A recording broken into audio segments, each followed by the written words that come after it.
டாபாவில் எகிப்து கொடி ஏற்றப்பட்டது.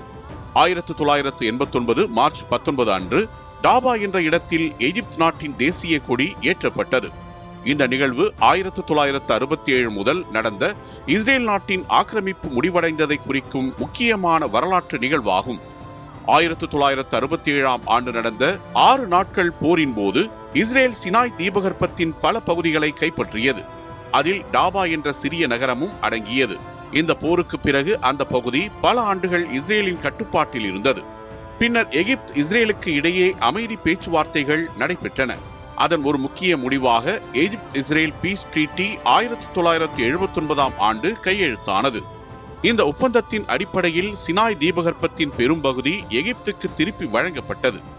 ஆனால் டாபா பகுதி குறித்து 2 நாடுகளுக்கும் இடையே எல்லை தகராறு ஏற்பட்டது. இதை தீர்க்க சர்வதேச நீதிமன்றத்தில் விசாரணை நடைபெற்றது.